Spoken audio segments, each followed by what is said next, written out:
La maternidad y el encuentro con la propia sombra. Laura Gutman. Capítulo 8. Los niños y el derecho a la verdad. Verdad exterior. La verdad exterior responde a la realidad objetiva. Hoy es lunes, está nublado, soy mujer, tengo 30 años, tengo 5 hijos, esto es un plato de comida, etc. Cuando comunicamos entre adultos, nos manejamos con códigos aceptables previamente, que presuponen un cierto conocimiento sobre diferentes cuestiones. Por ejemplo, aviso a mi marido que voy a trabajar. Esta información presupone una serie de situaciones que él conoce de antemano. ¿Dónde es mi trabajo? ¿Cuántas horas me voy de casa? ¿Por qué lo hago? ¿Cuánto dinero gano? ¿En qué consiste mi trabajo? ¿Qué sentido tiene para mí? ¿Si me gusta o no? ¿Si trabajo con otras personas? Lo transmito con un mínimo de información que es suficiente para la comprensión del adulto, además de los conceptos del tiempo y espacio que ya tiene incorporado. Los niños, sobre todo los niños menores de 3 años, es decir, antes del inicio del lenguaje verbal, necesitan contar con la información verdadera, justa y dicha con palabras claras.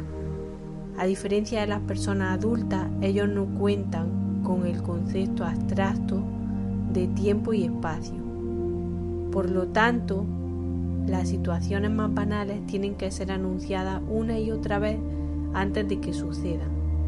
Incluso a los niños un poco mayores les ayuda con referencias puntuales. Por ejemplo, antes de comer va a pasar tal cosa. Cuando vuelva papá del trabajo haremos tal otra. ¿Por qué es necesario darles tantas explicaciones? Porque la verdad concreta, dicha con palabras, organiza el entendimiento de los niños y construye la estructura emocional sostenida por la lógica. Las palabras con sentido lógico son mediadoras entre los niños y el mundo.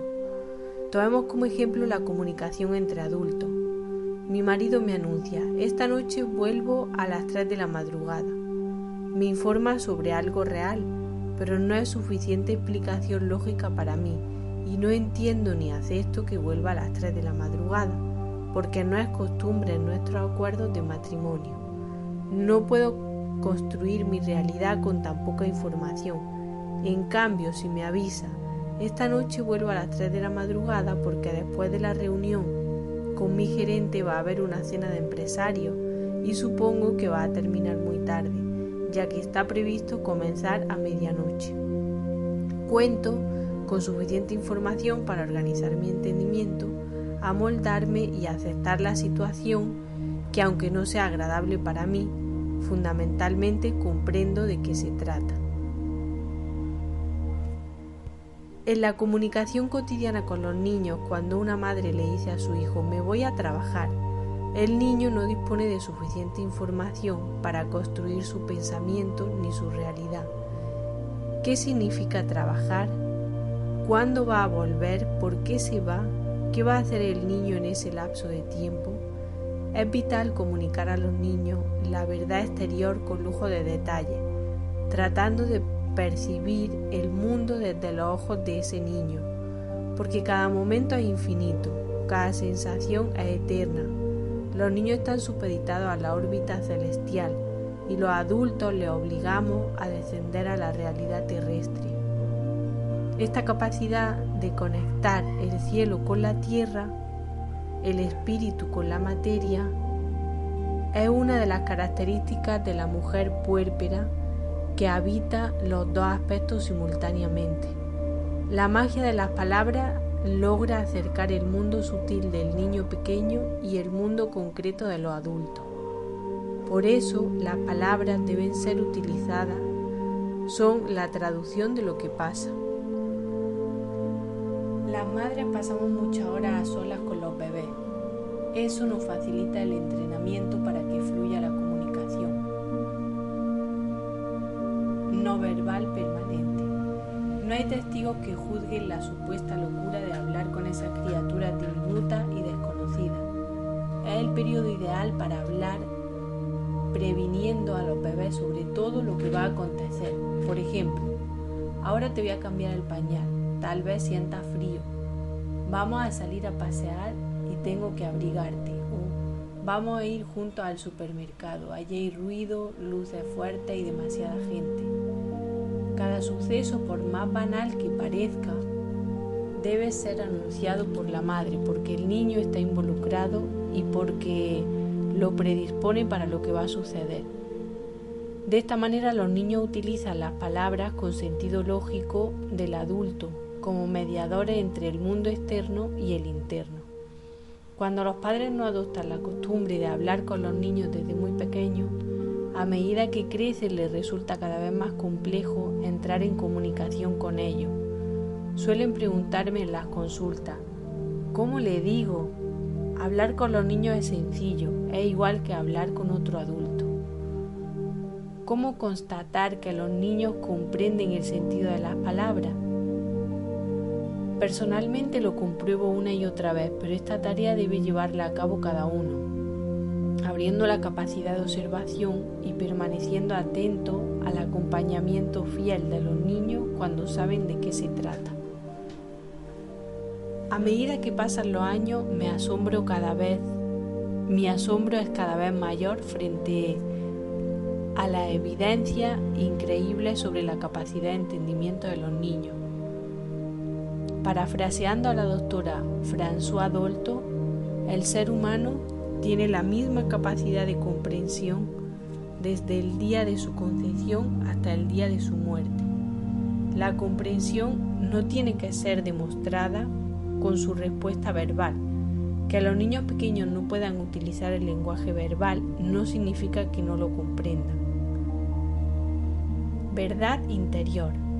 El amor es el centro de nuestra vida y la verdad es el eje de la comunicación, tanto con uno mismo como con los demás. De hecho, hablar con el corazón es contar la verdad interior. La verdad interior es lo que me pasa, lo que siento, lo que deseo, lo que temo. Si soy capaz de mirar dentro de mí sin prejuicio, si me conecto sencillamente con lo que me pasa, si no me apresuro en valorarlo como bueno o malo, entonces me relaciono con la verdad interior, que es la expresión del alma. Los adultos necesitamos comprender nuestros sentimientos, encontrarle una explicación. Solo así nos amigamos con lo que nos pasa y podemos atravesar cada situación con mayor entendimiento. Por ejemplo, en los grupos de crianza, Paulina cuenta que se deprime con facilidad por las tardes. Le sucede con frecuencia, pero no lo puede evitar. A partir de una pregunta amable de otra madre, Paulina se da cuenta que en ese horario solía visitarla su madre que falleció hace algunos años. Unir su desgano con el hecho de extrañar la presencia de su madre da sentido a sus sensaciones, sabe de qué se trata y por lo tanto luego podrá decidir cuál es la manera posible de atravesar su nostalgia. Del mismo modo, los bebés y los niños pequeños fusionados en la emoción de la madre estarán en condiciones de comprender, organizar su entendimiento y acompañar los sentimientos de su madre si saben de qué se trata. Esto es posible cuando la madre nombra lo que le pasa. Decir la verdad, toda la verdad del corazón, es hacerse cargo de lo propio para liberar al bebé de la lenta separación emocional, indispensable para que pueda crecer y constituir su propio yo. Otro ejemplo, una mujer termina su baja maternal y debe volver al trabajo. Organiza correctamente el cuidado de su bebé de 3 meses. La noche previa al comienzo de su jornada laboral, el bebé hace un espasmo respiratorio. ¿Acaso es un acontecimiento imprevisible? No. Es tan frecuente como la falta de reconocimiento de la angustia que provoca en una madre el hecho de dejar a su bebé tan pequeñito durante tantas horas. El bebé siente la misma angustia y se hace cargo de manifestarla por ambos. En este caso, ¿Qué significa decir la verdad? Decir la verdad al bebé es conectarse primero con esta situación ambivalente. Necesito o quiero trabajar, pero también me angustia y me asusta dejarte al cuidado de otra persona. Quiero irme, pero también sufro por dejarte.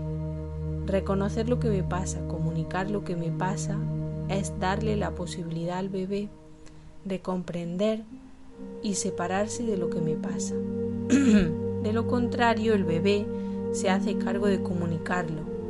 Él realiza la angustia a través de la manifestación del síntoma.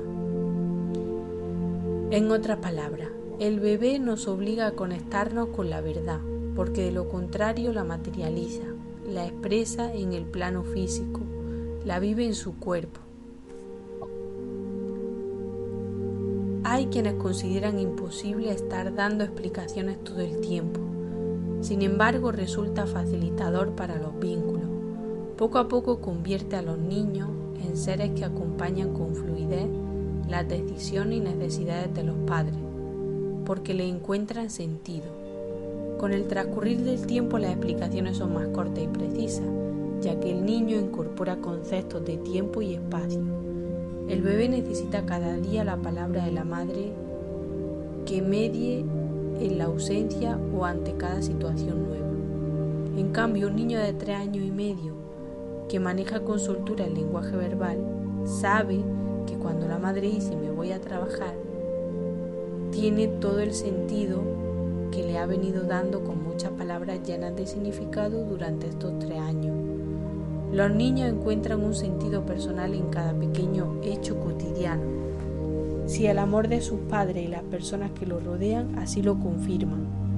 No importa cómo lo decimos, importa qué transmitimos, ya que el mensaje está sustentado en los dos aspectos de la verdad, la interior y la exterior. Hablar con la verdad es contar con la mayor precisión posible lo que me pasa y lo que pasa. Hablar con el corazón es estar abierto. Así es como los niños aprenden la apertura, la simpleza, la solidaridad y la compasión. Si aprendemos a ver el mundo con los ojos del niño, nos daremos cuenta de la importancia de estar sostenido por la palabra y el amor de los adultos. Búsqueda de la propia verdad. El acercamiento a la verdad personal necesita un recorrido sostenido por la genuina intención de conocernos más, hacernos cargo de nuestra vida, de nuestras elecciones y destino. La verdad siempre va predecida de la palabra yo, porque la verdad es personal, responde a lo que me pasa, lo que siento, lo que deseo. Es una opinión, ni está supeditada a lo correcto o incorrecto. Si prestamos atención, veremos que casi todas las discusiones y guerras son formuladas con un tú, tu culpa, tu idea, tu equivocación. Entre adultos, si logramos modificar la controversia hablando en primera persona, lograríamos acuerdos o al menos interés por parte del interlocutor. La búsqueda de la propia verdad necesita ayuda. Creo que es la esencia de cualquier emprendimiento terapéutico u otro acercamiento al campo espiritual de cada uno.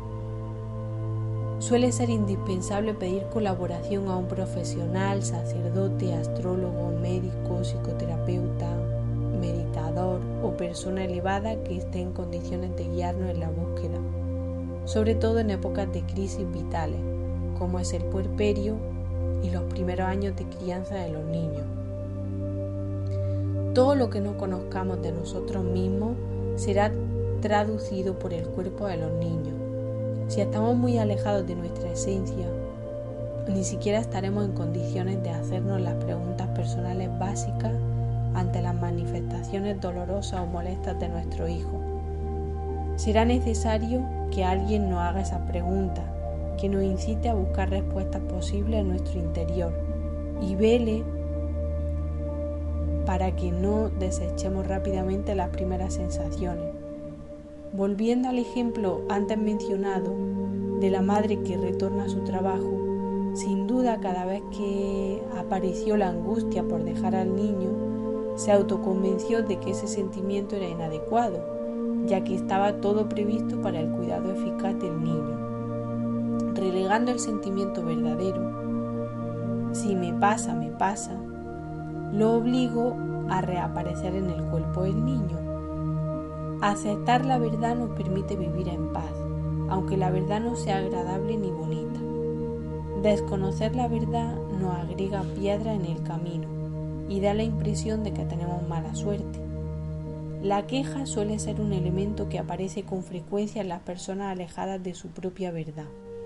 La queja siempre está colocada en el afuera, en la política, el jefe, la suegra, el clima, lo que produce nuestra insatisfacción. Las personas que más se quejan son las que se niegan a mirarse con honestidad. Entonces las señales del camino aparecen una y otra vez, interpretando que la mala suerte les persigue, en lugar de detenerse y preguntarse con humildad qué está queriendo mostrar las incansables señales. Los niños están tan cerca de nuestro corazón, tan unidos a la verdad íntima, que se convierten en traductores exactos. Vale la pena prestarle atención, al menos hacernos las preguntas pertinentes. Solo sabiendo qué es lo que nos pasa, estaremos en condiciones de narrar nuestra verdad a nuestro hijo. La verdad en los momentos difíciles. La verdad es un concepto que pertenece a la profundidad del alma de cada individuo. Y aunque se refiere a lo más íntimo o genuino de cada persona, solemos estar alejados de nuestra propia verdad, es decir, del conocimiento de nuestro ser esencial. Ser verdaderos con nosotros mismos requiere en principio la intención de cuestionarnos permanentemente. El secreto reside en ser capaces de interrogarnos en primera persona del singular. ¿Qué quiero? ¿Qué me pasa? ¿Quién soy? ¿Qué me atemoriza? ¿Qué ofrezco? La verdad siempre es personal, es la verdad del corazón. Solemos apretar nuestras manos sobre el pecho cuando decimos algo muy sincero y sentido. La verdad siempre hace referencia a nuestra intimidad, es decir, al interior de nuestro mundo emocional. Es la instancia que nos desnuda las emociones, el amor, el rechazo, el miedo, la alegría, la nobleza, la pasión, la rabia, la angustia, el dolor, la esperanza. La intimidad no se refiere a las prácticas sexuales ni a la vida cotidiana como el hecho de trabajar, estudiar, comer, dormir, pasear o relacionarse con otros. ¿Y qué tiene que ver con los niños nuestra intimidad, nuestras íntimas verdades? Comprendemos la profunda relación entre los niños y los adultos. Si tenemos en cuenta que los niños pequeños son seres de fusión que viven dentro del mundo emocional de las personas que los rodean, cuando son muy pequeños viven fusionados con la emocionalidad de la madre o de la persona que la suplante, y a medida que van creciendo y van entrando en relación con otras personas, papá, hermanos, abuelos, maestras, amigos, se fusionan con los mundos emocionales de los demás. Recordemos que los niños son fusionales, es decir, que indefectiblemente se fusionan para entrar en relación con los demás. Podemos constatar este funcionamiento cuando los niños entran en un lugar desconocido y necesitan un tiempo largo para adaptarse. En realidad están activando el proceso de fusión que les permitirá luego permanecer en ese sitio. Es común en las fiestas de cumpleaños que se conecten cuando es la hora de irse y se torna dificultoso arrancarles del lugar, a menos que se lleven consigo algo que los mantenga fusionados con el ambiente.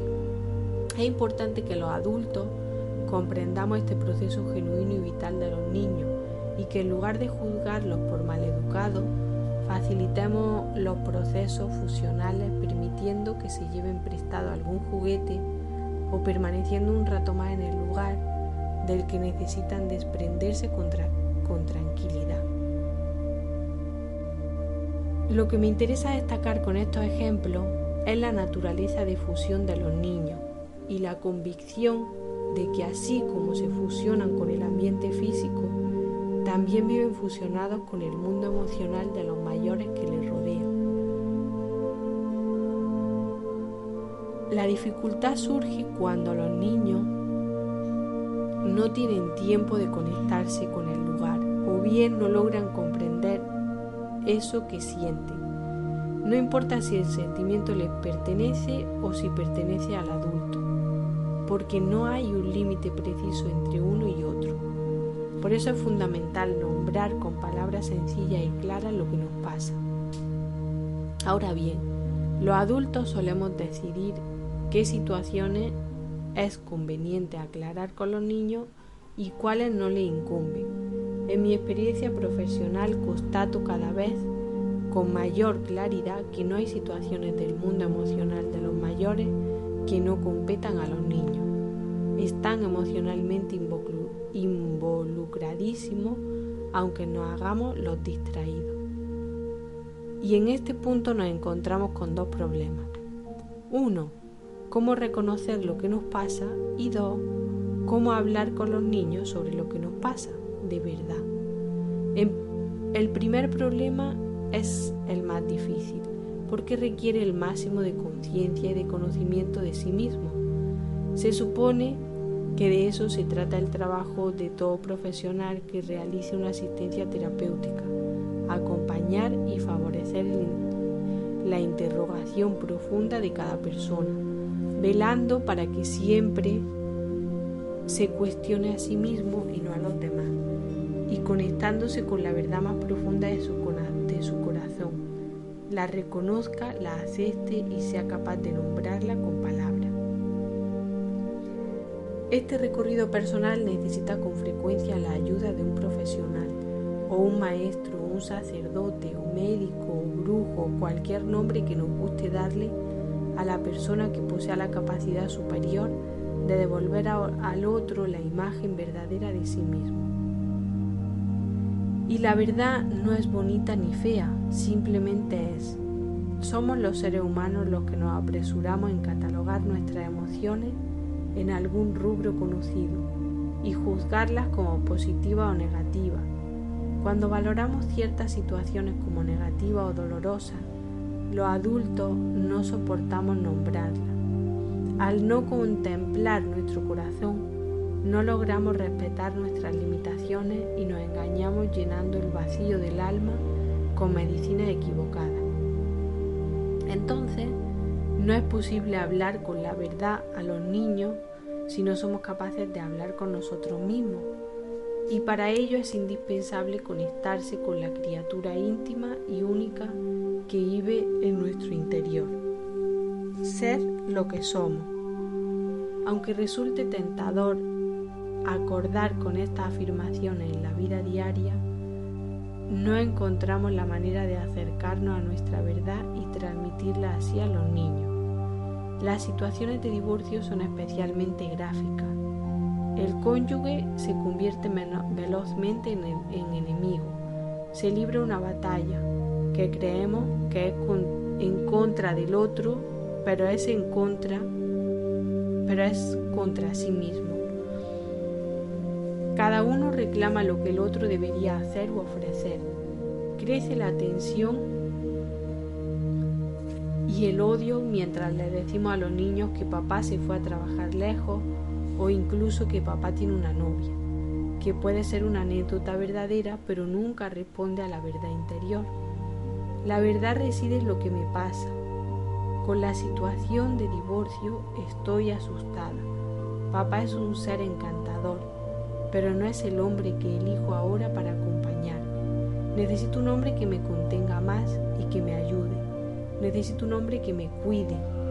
Quiero aprender a encontrar un compañero que esté dispuesto a incluirse en este proyecto familiar. Nunca supe cómo pedir ayuda. Me siento infantil y con poca experiencia para construir una pareja más madura. Tengo temor sobre cómo vamos a resolver nuestra situación económica. Me doy cuenta que hace mucho tiempo que yo no estaba interesada en él. Dejé de amarlo. Necesito un periodo de soledad. Quiero desarrollar mi proyecto de trabajo. Anhelo otra vida para mí. Cualquier sentimiento es valioso si parte del corazón, es decir, si es nombrado en primera persona del singular. Yo, a mí me pasa, siento que, quiero, deseo. Es de esta manera que podemos ir al encuentro de nuestra verdad y luego decirla a los niños con la misma sencillez y compasión que pretendemos hacia nosotros mismos. Cuando le decimos no te preocupes, el divorcio no tiene nada que ver contigo, estamos mintiendo. La verdad es que sí tiene que ver, porque los niños viven dentro de nuestras emociones, no pueden no estar involucrados. Por lo tanto, solo somos sinceros cuando explicamos, por ejemplo, creo que esa tristeza que sientes tiene que ver con lo que está pasando en casa, con las peleas y discusiones que tenemos con papá. Estoy tratando de encontrar una solución posible para todos nosotros. Yo también estoy nerviosa y quiero contarte lo que vamos a hacer. Los adultos tenemos la mala costumbre de despreciar las capacidades de conexión, apoyo y solidaridad de los niños. Los tratamos como si fueran desconocidos, a quienes no les incumbe lo que nos pasa ni las decisiones fundamentales que involucran el futuro de la familia. En cambio, cuando logramos hablar con claridad sobre lo que nos pasa, descubrimos hijos amables, cariñosos, deseosos de acompañarnos en el restablecimiento del equilibrio afectivo. Las situaciones de enfermedades graves o de muerte son especialmente tergiversadas a la hora de tener que explicar lo que pasa. Hacemos como si estuviéramos bien. Y si el niño no pregunta, mejor. Luego todo ese dolor o angustia se expresa en algún plano desplazado. Los niños se enferman o no se concentran en el colegio. Les mandan al gabinete psicopedagógico y todos nos preocupamos con los problemas de atención o ADD. Luego les medicamos, etc.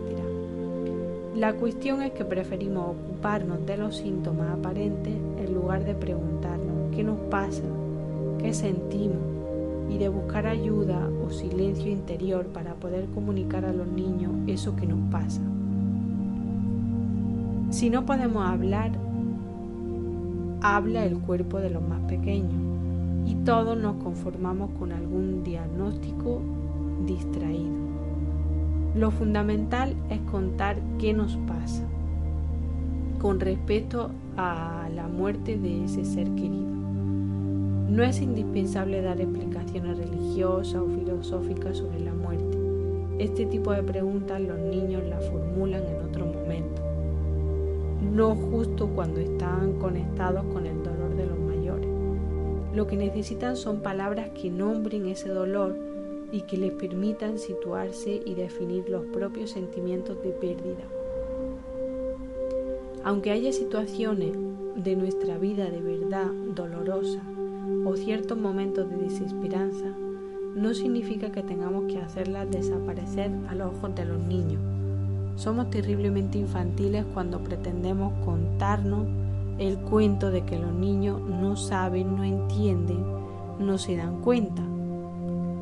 Lo único que logramos es hablar del tema equivocado, lo que genera confusión y sufrimiento en el seno de la familia. En esas circunstancias los niños se sienten solos porque quedan emocionalmente solos. No es solo la pérdida real, la muerte, por ejemplo, lo que provoca el sufrimiento, sino la soledad que aparece cuando cada uno tiene que hacerse cargo sin acompañamiento de lo que le pasa. Ese es el sentido de la familia o de la comunidad, la posibilidad de compartir entre todos lo que nos pasa para que el dolor se suavice y nos amparemos en el amor entre uno y otro. La verdad en los casos de adopción. Hoy día estamos un poco más acostumbrados a hablar libremente sobre la adopción y la familia adoptante, y crece la tendencia a considerar que los niños adoptados deben conocer la verdad con respecto a su identidad. Incluso en Argentina ya existe una ley que permite a los hijos adoptados consultar el legajo de adopción, donde figuran los datos de los padres biológicos y toda la información social y burocrática necesaria para saber quiénes lo entregaron, en qué condiciones y a veces las causas aparentes. Sin embargo, con frecuencia recibo padres adoptantes que consultan porque están esperando que los hijos pregunten algo relacionado con su nacimiento, cuando están en contacto con mujeres embarazadas, la maestra, una tía, una amiga de la madre, cuando nacen niños alrededor, hermanitos de los compañeros de la guardería. Los padres esperan con ansiedad que el niño cuestione sobre cómo nacen los bebés para tener la oportunidad de hablar claramente con su hijo sobre su nacimiento del vientre de otra mujer y la posterior adopción por parte de ellos. Y resulta que aunque tienen 3, 4 o 5 años, la pregunta no es formulada. Los padres tienen una clara intención de contar la verdad, pero los niños no preguntan lo que saben que a los padres les resulta difícil aceptar, expresar y compartir. Decir la verdad no significa contar brevemente la historia anecdótica alguna vez, sino vivir a diario rodeado de florecimiento de la verdad interior, que está sostenida en este deseo, esa búsqueda y ese encuentro con el niño real que se constituye al fin en hijo.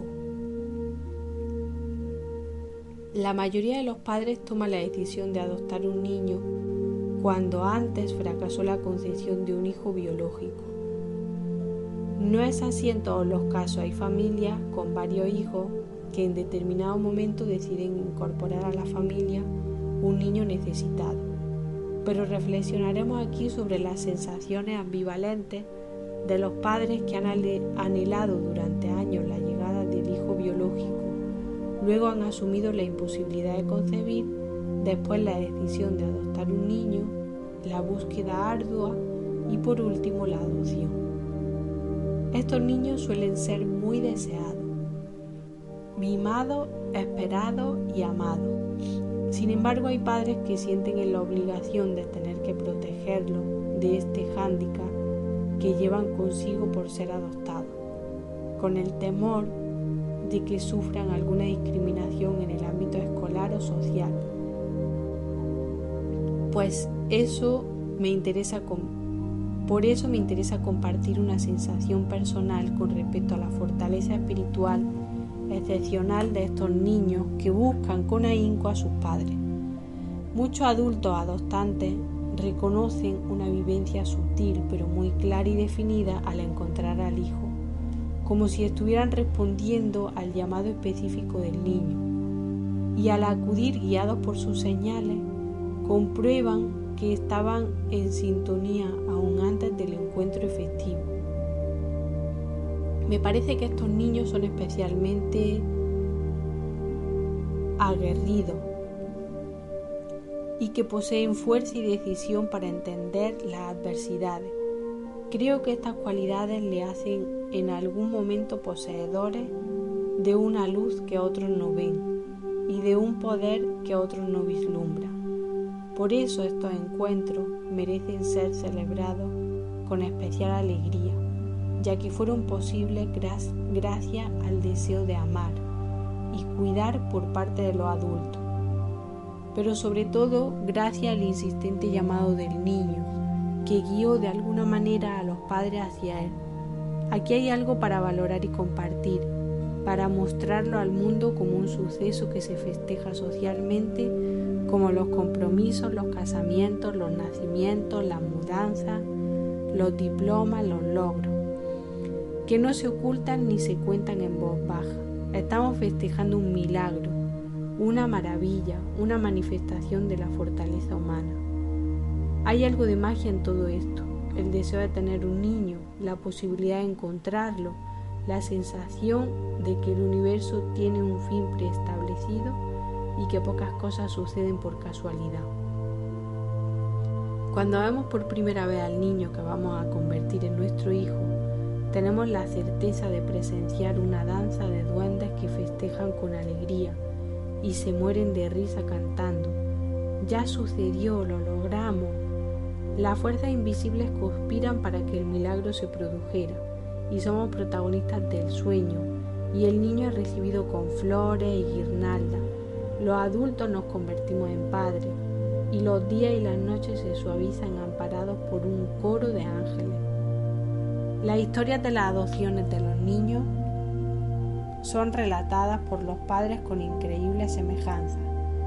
Suelen contar una y otra vez con lujo de detalles los recuerdos del desenlace minutos antes de encontrar a la criatura. Recuerdan los olores, las palabras, las firmas y el sello estampado en el papel que legitima la adopción, la persona que lo entrega envuelto en una manta dorada, el llanto dulce y la llegada a casa.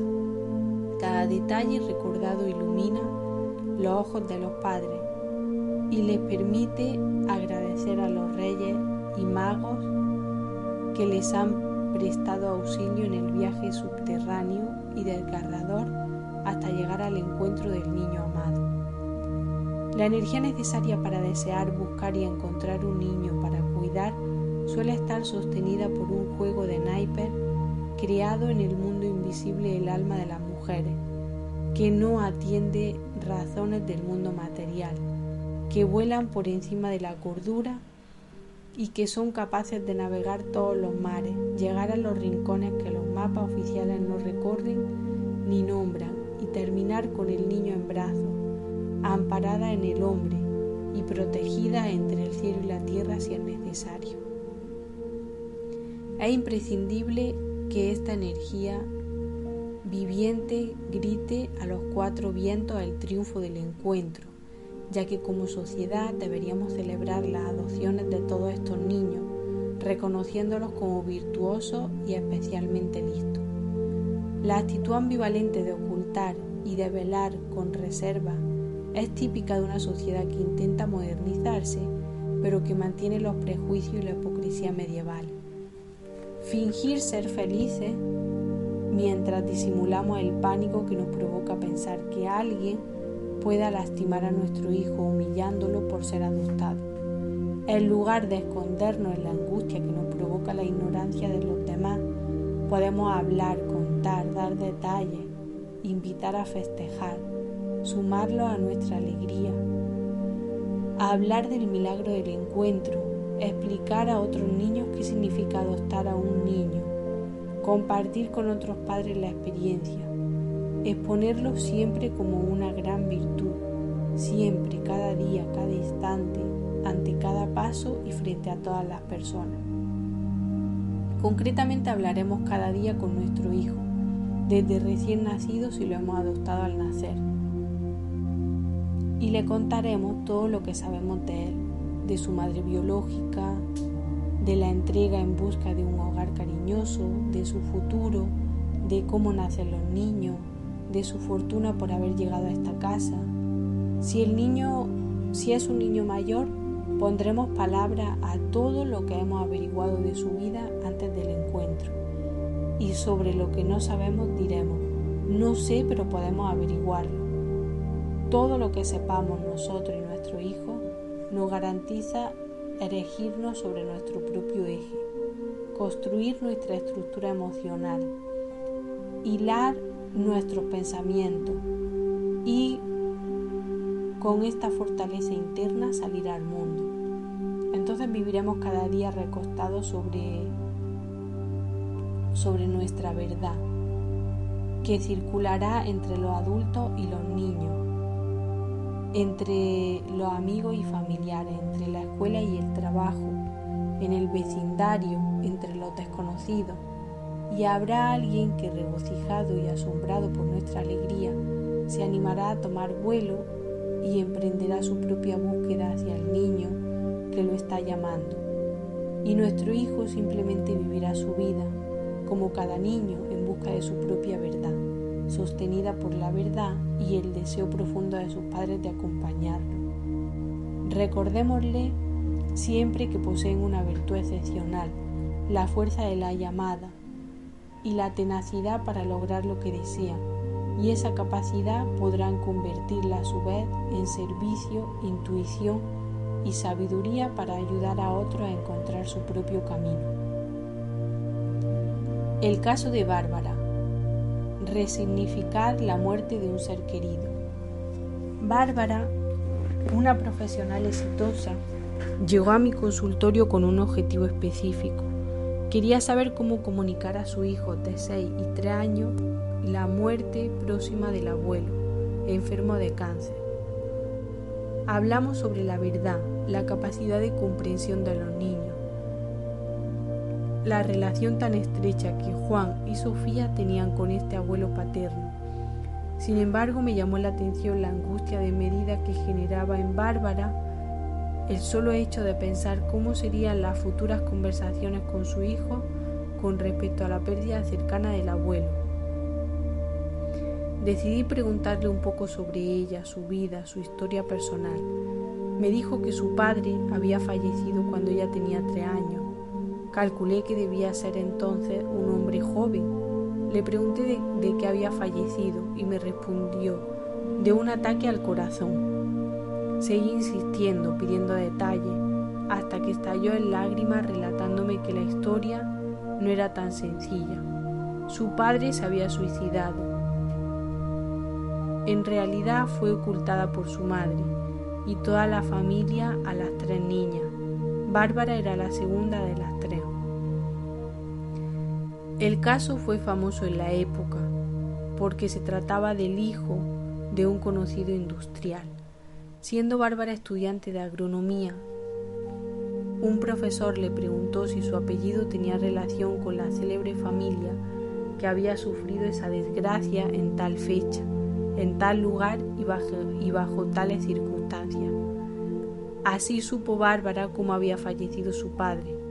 Pasaron los años y nunca se atrevió a comentarlo con su madre ni con su hermana. Solo se dedicó a constatar los acontecimientos. Era su gran secreto. Me lo revelaba con temor y angustiada ante la activación de recuerdos contradictorios.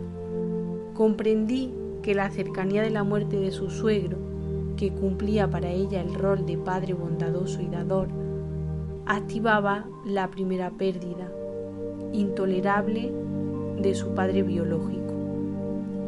La ilógica de la mentira la había condenado a contar con escasos recursos para procesar a lo largo de su infancia, adolescencia y adultez la desaparición de su padre. Peor aún, le inquietaba profundamente enfrentar con la verdad este triste suceso. Para que Bárbara estuviese en condiciones de contar a su hijo el dolor por la muerte anunciada del abuelo, era necesario reencontrarse antes con la verdad de la muerte del otro abuelo. Ese era el desafío para Bárbara.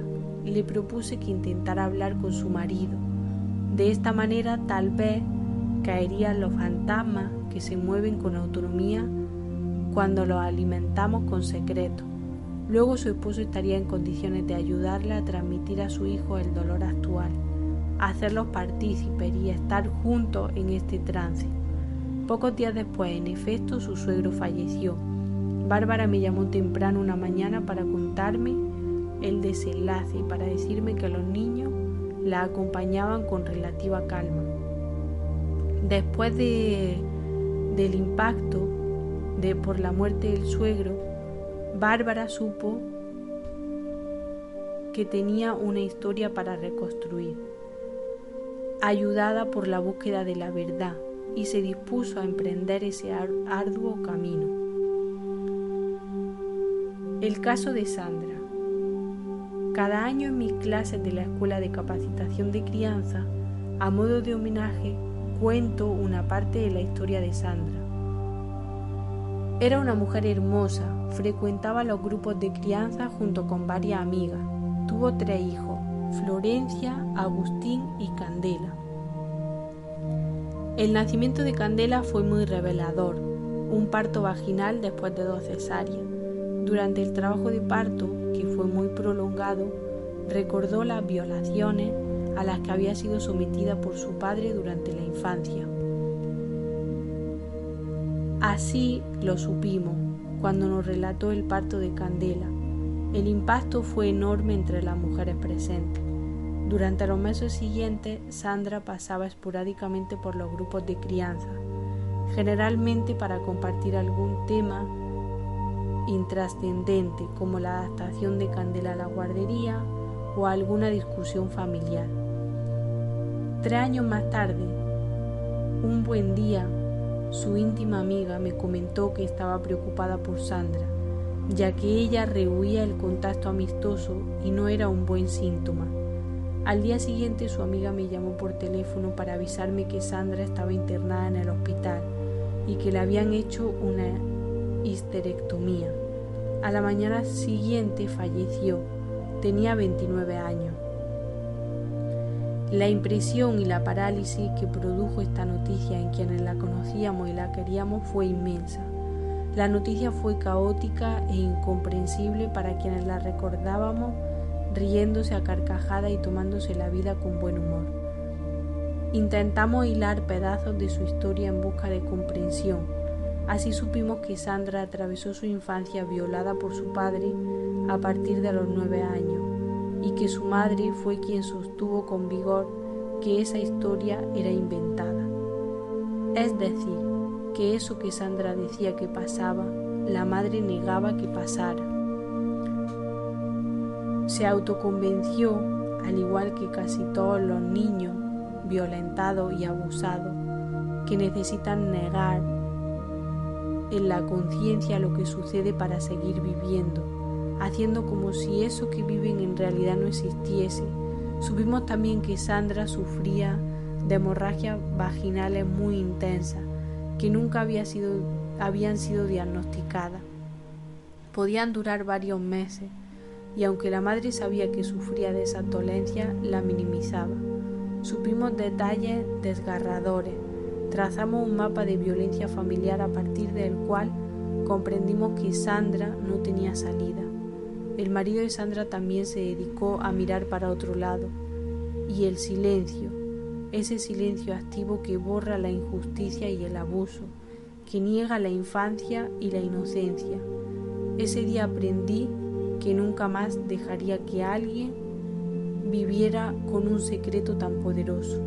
No importa la dimensión del dolor, porque las mentiras matan y la verdad sana.